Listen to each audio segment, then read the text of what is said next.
Metal crumples, glass shatters. In a fraction of a second, your completely normal commute becomes a chaotic emergency. The decisions you make in the next 60 seconds and the days immediately following will dictate whether you recover financially or pay out of pocket. We are going to walk through a strict step-by-step playbook to protect yourself. To do that, you have to understand the legal environment you just entered. A car accident is a civil law matter of negligence. It is a dispute between private parties over financial compensation, completely separate from the criminal justice system. In a criminal courtroom, the government tries to take away your liberty. Due to the high stakes, prosecutors must prove guilt beyond a reasonable doubt.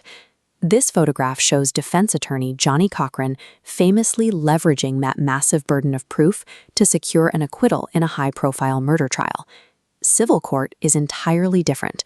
Look at this second image of O.J. Simpson. He was acquitted in criminal court, but found liable for millions in a civil trial.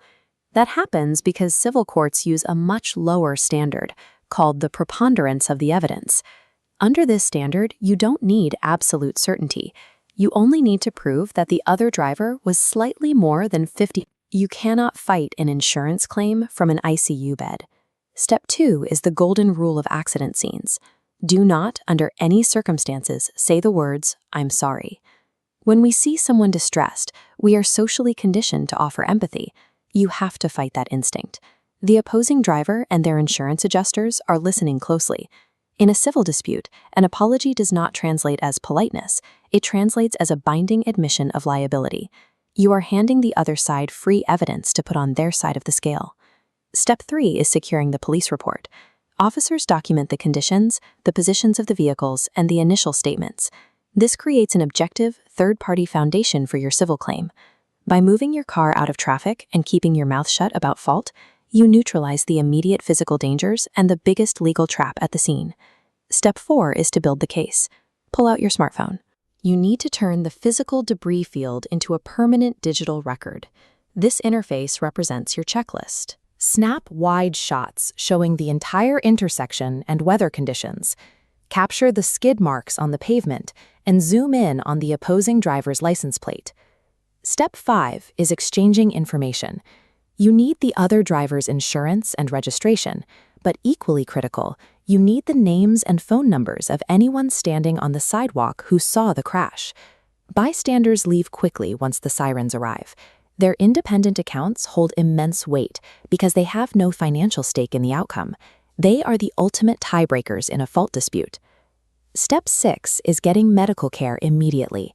Even if you walked away from the crash feeling fine, go to a doctor or an urgent care clinic that same day.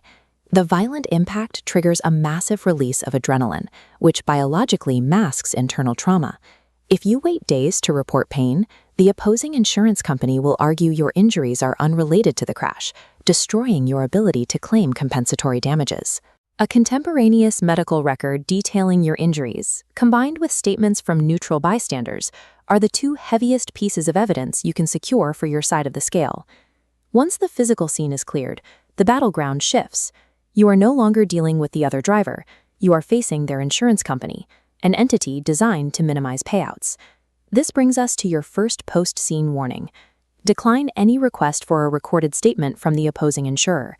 They will use specialized questioning tactics to get you to contradict your initial police report. The second warning concerns the quick settlement trap. Within days, the insurance company might offer you a fast check to cover your immediate repairs and a little extra for your trouble. Do not take it. To cash that check, you must sign a settlement release. That document legally terminates your right to seek further compensation. If you discover a severe spinal issue a month later, you are entirely on your own. The third and final warning is the clock ticking in the background. In civil law, you operate under a strict rule called the statute of limitations. This diagram shows how it works. The statute of limitations is a hard deadline set by your state legislature, usually between 1 and 3 years from the crash date, dictating exactly how long you have to file a lawsuit. Missing this deadline by a single day has absolute consequences. The court will dismiss your case entirely, leaving you with zero leverage and zero compensation. You must execute these steps in order. Secure your safety, do not apologize, call the police, document the evidence, secure witness info, go to a doctor. Memorizing this sequence is the only barrier standing between a random accident and lasting financial ruin. Next time, we're breaking down exactly what happens when the government hands down a criminal indictment. Subscribe so you don't miss it.